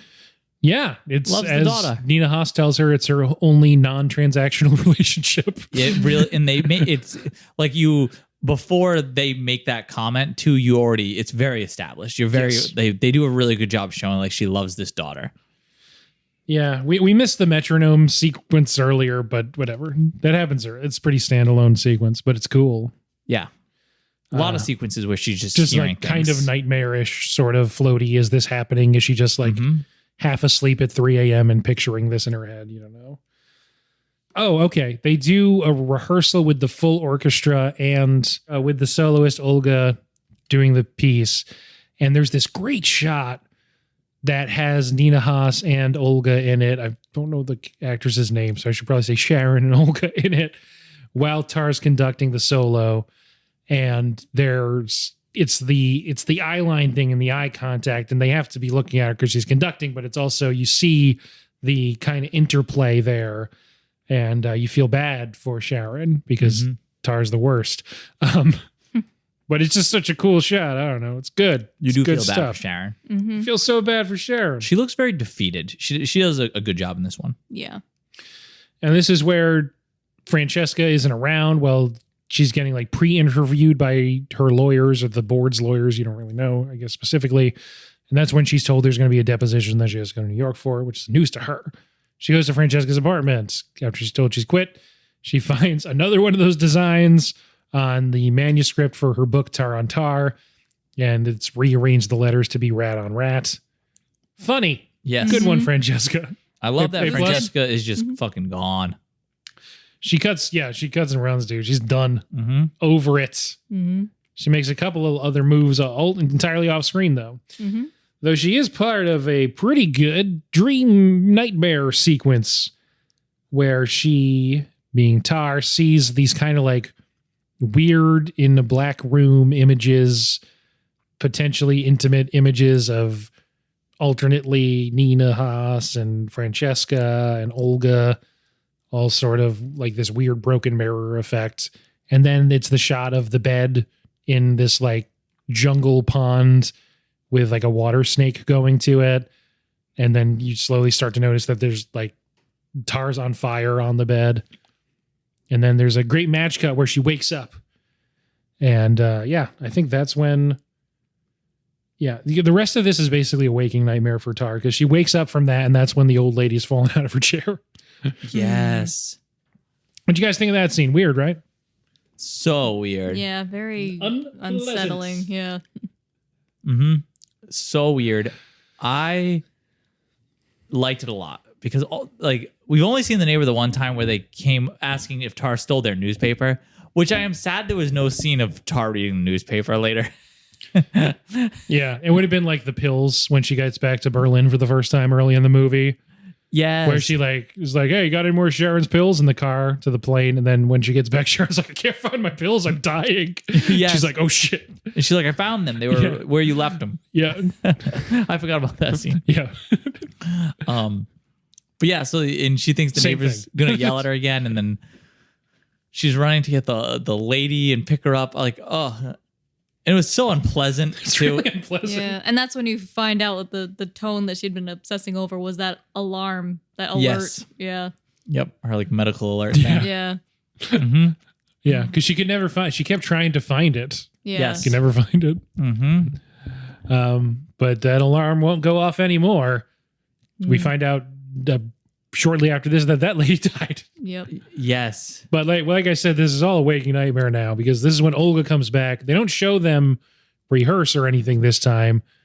So it's up to your imagination what happens in the apartment. But then she drops her off in the car. She leaves her teddy bear behind. Goes into the fucking ghost mansion. Yes. This abandoned building. She's running around the basement. She's thinking something's chasing her. I can't quite remember, but she looks behind her and it looks like there's something there, like a dog or There's a dog. there is a dog. Yeah. And she books it. Yes. This thing's gonna murder her. It's not even clear if this thing's actually chasing her. It's a pretty long sequence. Even before she sees the dog, she's in this tunnel of Yes. a garden level apartment building, I guess. And there's just standing water, and you hear the dripping sound, and she keeps hearing footsteps in water running back and forth in the hallway behind her. And she's turning around, not seeing anything. And it happens a bunch of times, which is just straight up Scooby-Doo stuff. Mm-hmm. And then speaking of a big dog, there's one at the end of the hallway. It doesn't seem like it's chasing her, but she's just I gotta get out of here. And she's not good at stairs. Nope. Takes That face a plant header. and the noise, the sound effect of her face hitting the ground is so good. It's good job by the stunt person, whoever did it. Because if you know to watch for it, you oh, this is coming. You watch that person stiff as a board, right? They're not breaking their fall. I don't know how they did it. And then it cuts to her slamming the rolling pin on top of the ice. Yes. And immediately she's chosen to lie about what happened. Yep. Immediately. She could just say she fell down. That's embarrassing. Is it? She's perfect. Yeah. She She doesn't make mistakes falling, tripping on stairs. I was attacked, but was victorious in the battle. And they didn't steal anything from me, and you should see the other guy. It's Yeah. basically what she says. Yeah. Yes. Instead, when she got scared and she fell, yeah. Mhm. Yeah. And then I guess also she doesn't want to be I was trying to find Olga's apartment to Yeah. her wife. Sure, her partner. I don't know if they're actually married, if they ever say. Then Amelia decides to lie about that night is when she is awoken by Petra calling for her, and there's another ghost sitting near the foot of her bed that seems to again be someone like Krista. I don't think this is comedic or anything, but it is funny in a non-haha sense that when eventually the newspaper article about Krista's suicide comes out, the photo they use, you also can't see her face Mm-hmm. Huh, because that's her hair's blocking it, Yeah, I which is noticed that, the only yeah. way you see her. So yeah, I like that they never have a specific person representing that. It's always sort of these different people can be that. Tutar. Anyway, yeah, there's just straight up ghosts in this movie. I like that. That's such a cool vibe. It's so yeah. cool. And I didn't notice them the first time, but You still There's something you really felt- it's still unsettling. creepy. it's something's wrong here, and it's there's Something's wrong actual here. ghosts. And I guess that's how you would feel if there were real ghosts, right? You would something's wrong here. I don't know what. Something's wrong here. Yeah. The fact that they're just sitting there while she's sleeping. Ugh. Get out of here, ghost. Yeah, but everything's falling apart now. It's falling apart. They're back at the rehearsal. Sebastian gives a bad note about balance. She's talking to Olga. She gives her a bear bag, and Olga's like, thanks for the bear. This is the last time we're talking. They still go to New York after that, but they don't really talk. She calls the piece that she's been working on for Petra, or at least dedicates it to Petra, which is a callback, maybe, to how Mahler's fifth is for Alma. She talks about that a lot at the beginning in talking about intention and talking about love and what love meant to them at that exact moment. And I guess you're supposed to think about that and why she would call that piece for Petra. They pronounce it Petra. My bad. I didn't mean to call Petra the wrong name. I keep thinking Petra in my head too. So Yeah. I do too. That's when she gets the texts being like, check out this TikTok. It's fucking lit. And it's of her yeah. being like, if you want to masturbate, and grabbing the guy's leg, Yep. talking about you are a Jewish corruption of Negro music or whatever. Yes. Yeah. Love it. She gets called in for a meeting with the board's people, their PR flex and lawyers, and also Knut, His function, again, I do not know how orchestras function at an organizational level. No idea. Canute's consulted, but doesn't seem to have a lot of power, but he's in every meeting. Guess we should have had Martha on this episode. Right? I like when she goes to the meeting, she's like, this is obviously a hatchet job. This is edited like crazy. And like, yeah, no, we wouldn't have called you in if it was only about that. Yeah, you killed that other lady, though. Yeah, this one's more serious. What? And then this is the first I'm hearing of this. She looks at it. She's like, it's the Post, though. No one cares. It's just a rag. They're like, okay. We'll see. You're going to make it for the fundraising event. She's like, fuck no. I'm not going to that shit. Fuck you guys. I got things to do. She has her book launch in New York and also her deposition. I love when she sees Olga leave the hotel room in New York. Oh, it's great. Yeah. Around then's when the performance score goes missing. I do like that Olga's like, doesn't even look up from her phone. Like, I'm jet lagged. See you later. Mm-hmm. And then she's Yep, she got a free not trip to hanging New out with York. She's going out. Yep. Yeah. She sees Olga leave. That's when she knows too. Like, I have no I don't have Olga. Like, Mm-hmm. There is an interesting moment at her book event that I'm wondering if maybe I'm just looking at this wrong. She sees that Olga is standing in the back of the room and like talking to other young people, clearly probably making plans for later. Mm-hmm. Then there's another shot of someone on live on their phone texting with someone else that seems to be from a seated position in the chairs in the audience. Who's that? no idea. Watching it this time, I'm like, maybe this is the person that Noémie Merlant was texting with earlier when she was the one like living her on the phone. Because you never know who she's talking to. Mm-hmm. So I'm guessing maybe that person was in New York and went to this book event just to like, you know, maybe Francesca asked her like, yeah, my former boss who I hate is doing this event. Can you go and like live stream it? Because I want to just like dunk on her. I don't know. That's just one of those things. It's like, that's a really cool thing to have in your movie. I don't know who that person is. Mm-hmm. Yep. Don't know if they ever say. I mean, the implication there, Tar's just been a jackass to a lot of young women, probably.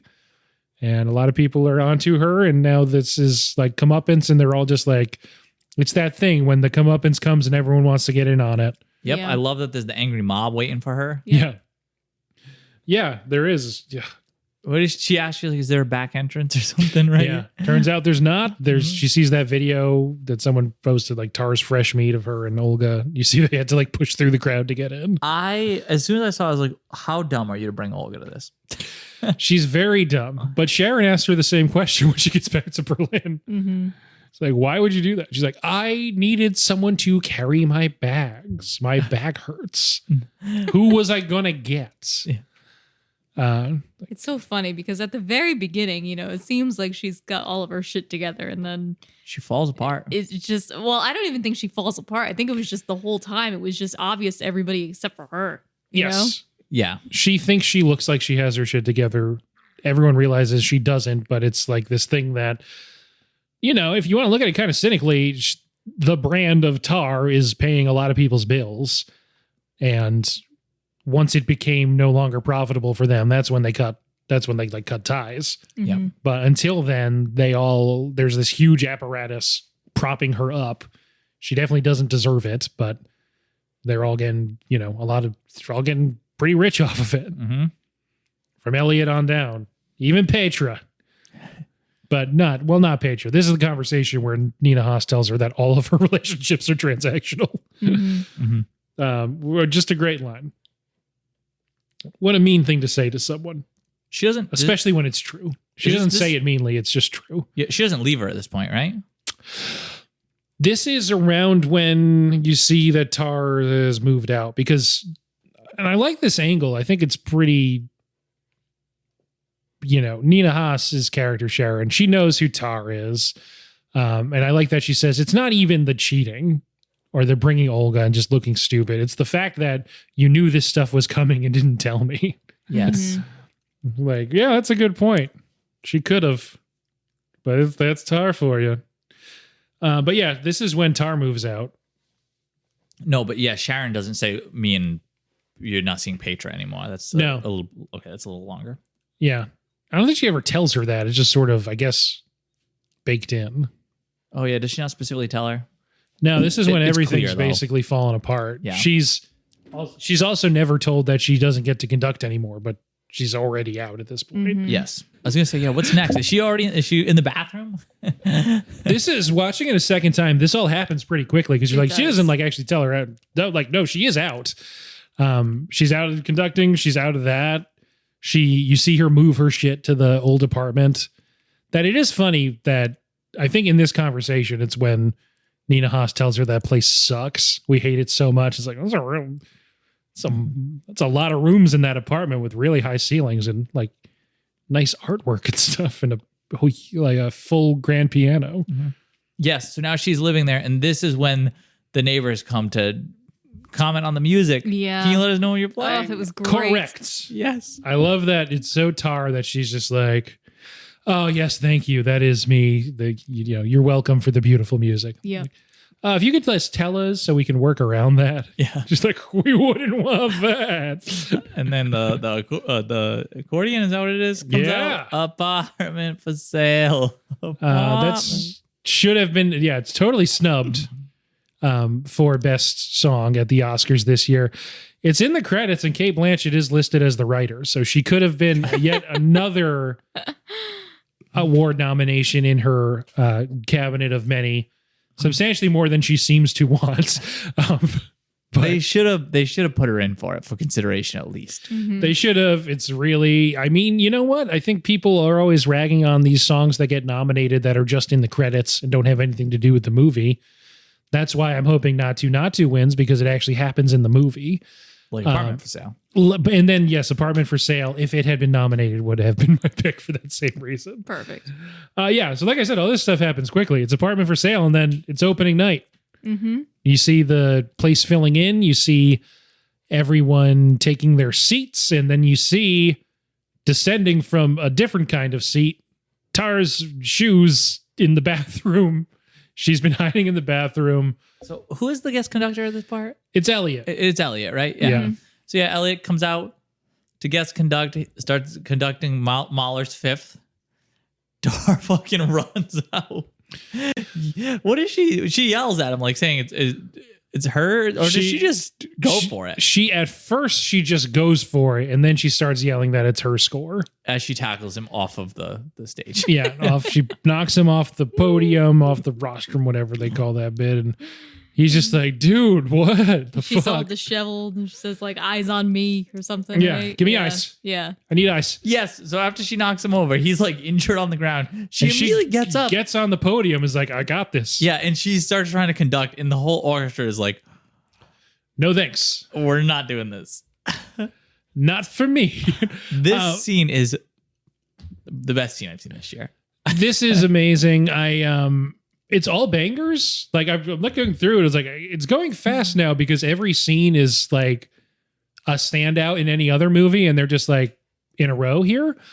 The way that Cate Blanchett is looking, not at the camera, but it's just a close up of her that is moving with her as she goes from backstage onto the thing, and you hear like the kind of like, oh, come over the crowd as she comes out.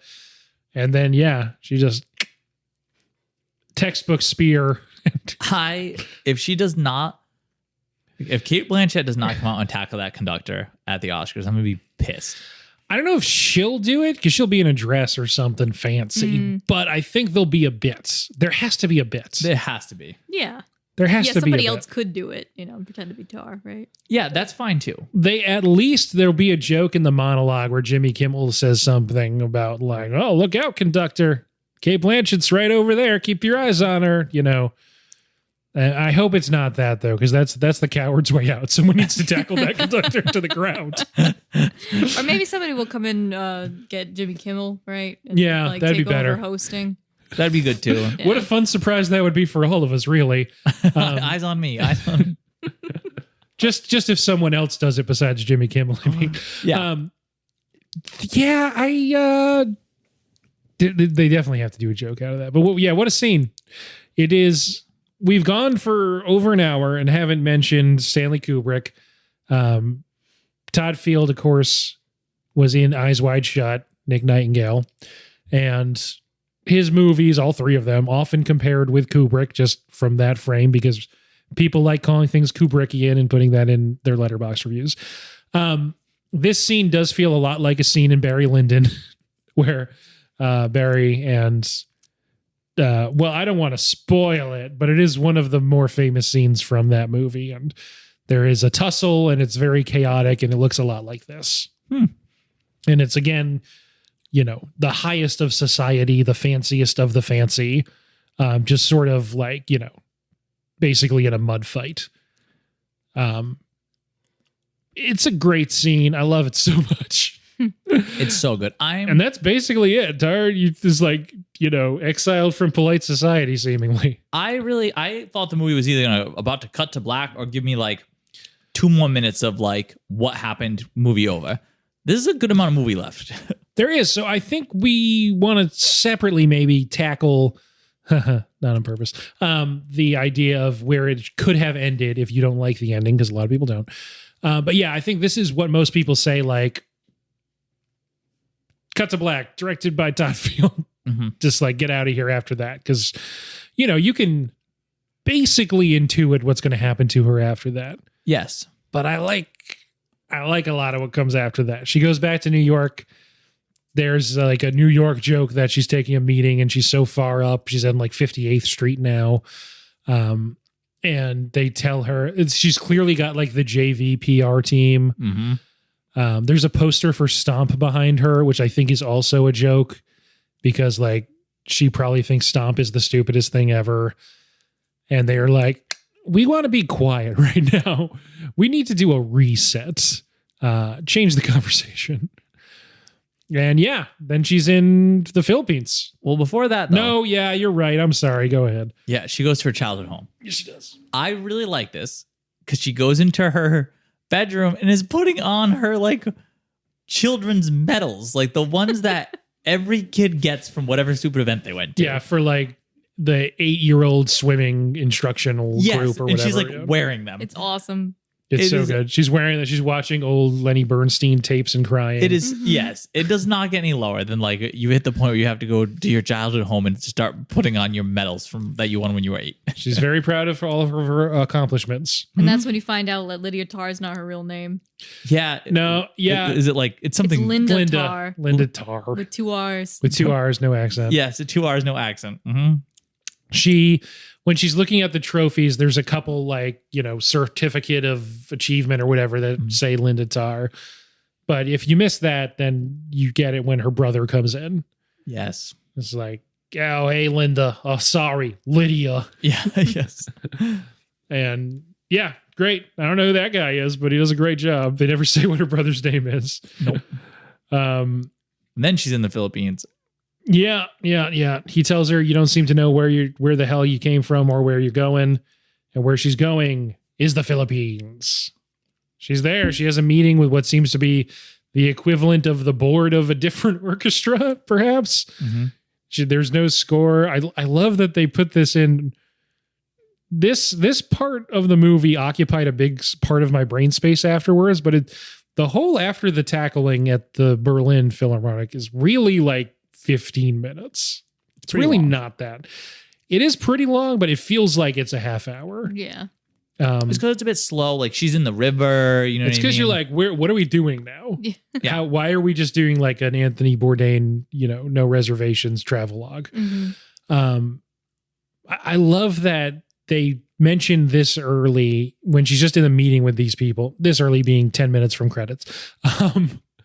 She's like, you know, I tried to look up the score on the database and it wasn't there. They're like, oh, we have it here. It just came in. They give her all the fruit and stuff. We're going to take you around, see the sights. Don't put your hands in the water. There's crocodiles. She's like, why is there crocodiles here? They're like, oh, because that Marlon Brando movie, which connects this movie with Apocalypse Now. That's the Marlon Brando movie they're talking about. Oh, okay. A movie about someone who has gone insane.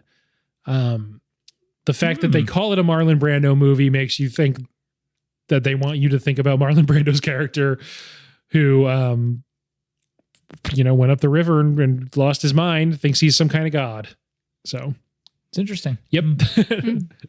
They don't call it that Francis Ford Coppola movie or that Martin Sheen movie, for a reason, I'm assuming. Good stuff. Just good stuff. Good job, Todd. I like that shot of them like in the waterfall and she's just like behind the waterfall. But again, like you're thinking to yourself, why? If you're me, you're like, we're 2 hours, 25 minutes into this thing. Like, are we starting another act that has nothing to do with what came before? What is happening here? Yeah, that confused me the most was her under the waterfall. But I do like the next scene is when she's in the hotel, right? Yeah, it goes to the concierge and they're like, oh, I know a good massage place. And they send her to that other massage place. The brothel, yeah. Which is a brothel. They're like step in front of the fishbowl. And she's like, wait, what do you mean the fishbowl? She's like, it seems like Tar really did just want a massage. Yeah. She has that shoulder issue. She's like, this is not what I signed up for. However, isn't it?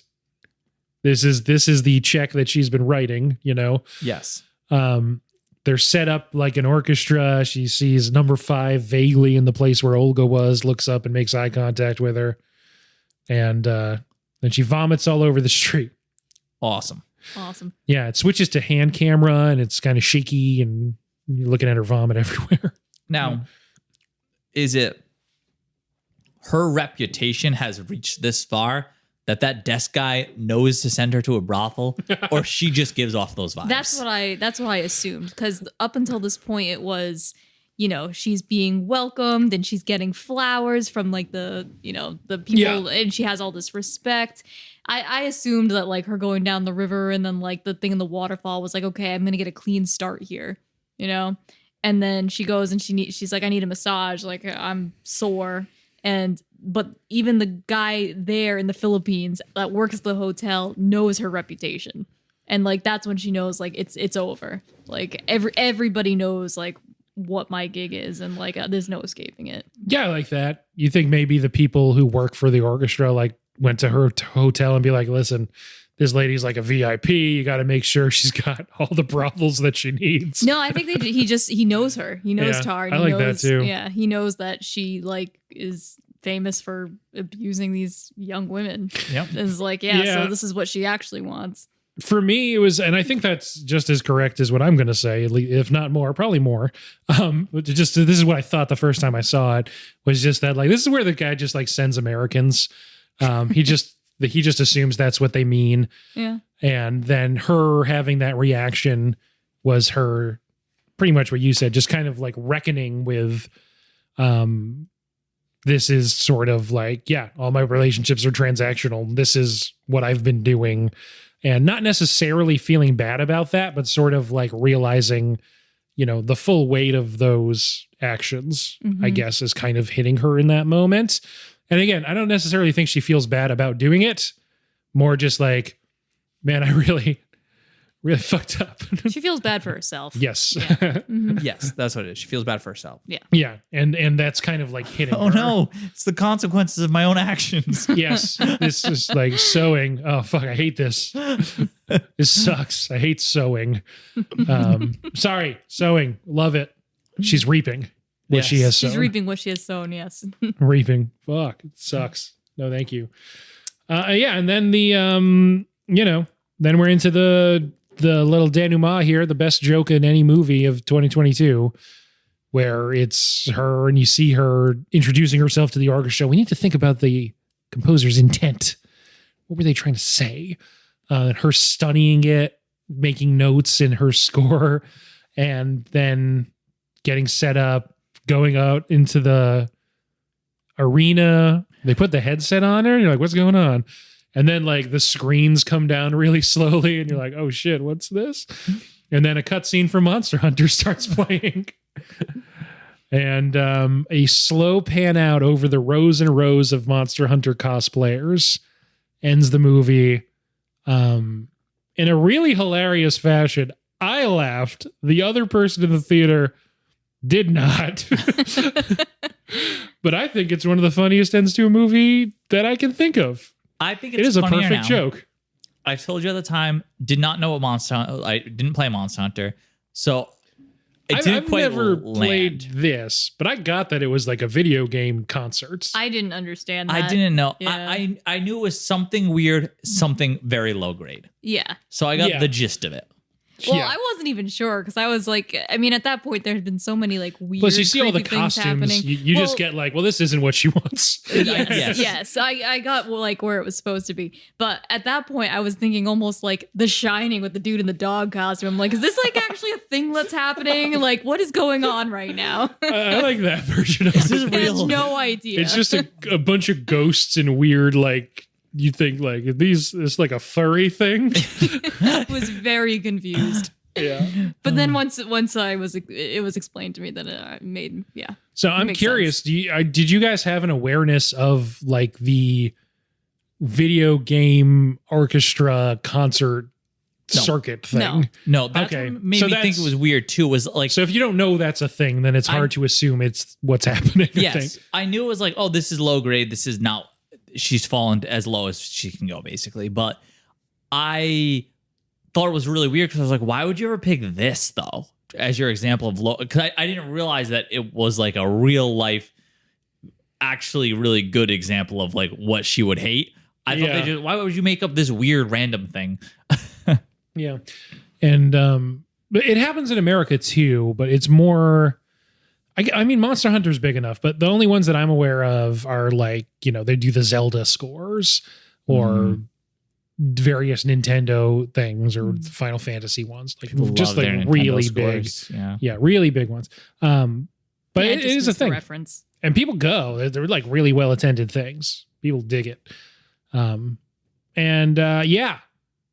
There's been like some backlash online of people like, it's a great movie, and then at the last minute it's a huge insult to gamers. And it's like, that's not what's That's happening. not it, That's no. not what's happening. No. Those people seem really happy. It's not an insult to them. This is to Lydia Tarr, which she would consider like the ultimate embarrassment. Yes. Which maybe sounds like it should reflect on the other people who are choosing to be there, but No. it doesn't. It's about Tar. It's called Tar. Yeah. It's not called Tar plus gamers. I wouldn't mind If it was though. Tara was embarrassed to be around me. That wouldn't bother me in the slightest. No, it's about her. Right. It's a different media, like it's not. Yeah. it's just And not she on the same sucks. playing field. I don't want to like the same things as her anyway. Right. Yeah. And then you also think like, starting from this is like considered the bottom or whatever, like she's still probably getting paid a lot of money. Probably, right? You have to I assume. don't know, I guess. I don't know how idea. much conductors get paid in general. Yeah, I guess, but compared to, it's not like she's, a high school music teacher. Yeah. It's still like a huge convention thing Mhm. that she's doing. I don't know if it's as much money as she was getting, but I'm just saying it's not like has to start bagging groceries, Yeah. but to her, this is maybe even worse. Yes. But yeah.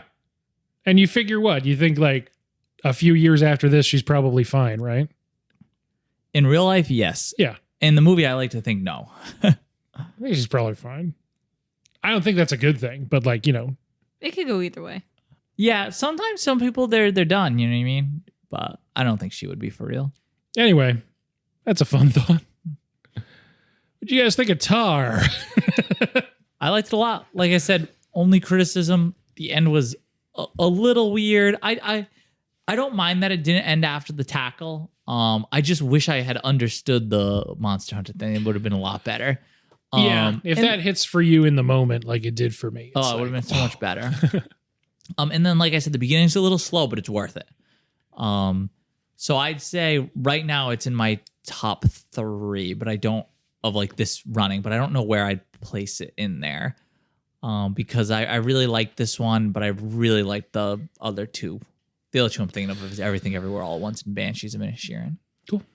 I like this one a lot. This one, I don't know. I think I like this one better than. I don't know. This one took the most. It's really thought. hard to like place these movies this year. Like the others were really good, but this one is the one I have to keep coming back to and kind of like thinking about it. Yeah, I'm thinking about this one a lot, and that's what I really enjoy in a movie. It gave off real like Black Swan vibes, and I love Black Swan. So I don't know. There you go. That makes sense. Yeah. Yeah, high society performance arts. Yeah, I can totally see what you mean. I hadn't Spooky. even thought of that. The Yeah. spooky, the kind of like, is this real? Is this, paranormal or just in their head? Yeah. So it feels a lot like that. I totally see what you mean. Yeah, that makes no sense. I love this movie. It's way up there for me. I think I have it ranked 3 of the year right now, behind. But I have Banshees in front of it right now, and then I have Fablemans as my number 1, as I've said before on the podcast. I have like deeply emotionally connected with Fableman, so that's why it's ahead for me. As far as like achievement in movie making, I think this is probably the best movie of the year. I think it's going to be a situation where we look back in a few years and I'm like, I can't believe that didn't win anything besides Best Actress. It's probably my favorite movie about like what it is to be alive right now. I feel like Everything Everywhere All at Once hits on what it feels like to be alive right now. And I feel like this movie, Tar, is like about what it is to be alive right now. I don't know. You know what I mean? Does that make any sense? Yeah. We didn't say cancel culture once in this podcast. Till now. Yeah, I feel like the ones that usually win are the ones that have like I don't know. There's a lot of emotion in the voting, if that makes sense. Yeah, this isn't a warm and fuzzy movie. Right. So, I mean, technically, I think this has it all. But when it comes to like what you emotionally connect with, it might not be this one. I wasn't expecting this one to win personally, but No, I wouldn't expect it to win. Yeah. Cate Blanchett feels like she's not quite a lock because people really like Everything Everywhere All at Once and Michelle Yeoh's performance. I mean, she's good, but Cate Blanchett's ridiculous. Kate Blanchett carries this whole movie. I think. You're right. Yeah. Exactly. Like you take Cate Blanchett out of this movie, and this movie probably doesn't work at all. It's an insanely high level performance. It's like hard to compare it to anything, even from her. Her performance makes monkey, the whole though. movie. Yeah, Spazzatura, Torre, whatever in Pinocchio. Most of this movie is just Tar either just being there and like it's called Tar. Yeah. Or Tar on Tar. Tar I on feel Tar. like even when she's talking, she always dominates the conversations too. So Yeah. it's just I mean, that's her character too. I know. You know?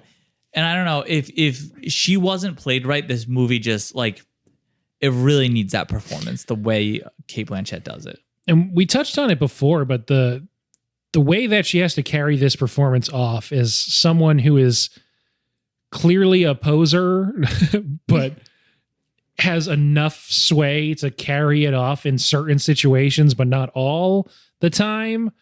It's just kind of incredible. It's just like, it's, 3-dimensional chess or whatever. Sorry, 4-dimensional chess. Chess is normally in 3 dimensions. It's insane. She's 4th dimension smell. Yeah, it smells bad. You just picture how that weird wet apartment building in Berlin smells. Just with terrifying dogs just standing at the ends of hallways. Obviously, I'm talking too much, but what I'm saying is, it's kind of insane. She has to have all these mannerisms and tics and like gestures and motions. And we even said like the way she moves around, but it never feels like super mannered.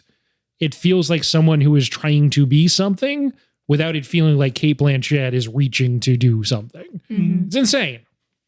It's definitely the best performance of the year. I don't know if it's going to win for us because, we're people with hearts and whatnot. So maybe we'll pick something else, but just from a technical level. Let's give this a rating. I think I've kind of already tipped my hand, but what would you guys give this on any scale of your choosing on 0.5 to 5, going up by halves? This will be on our Letterboxd. What am I comparing this against? Just whatever my heart How much it decides. resonated with you, I guess, is how I usually do. Yeah. And that's why I've been such a generous grader on this podcast. I'm going to give it 4.5 out of 5 apartments for sale. Oh, so many apartments for sale. That's why I went That's fast. kind of the obvious one, yeah. I have a more obvious one. We always say you can't do this on a scale of stars, but we didn't say anything about stars. So this one is a 5 stars out of 5 for me. Love it. I think mine will be 5 middle school bullies getting bullied by an adult woman.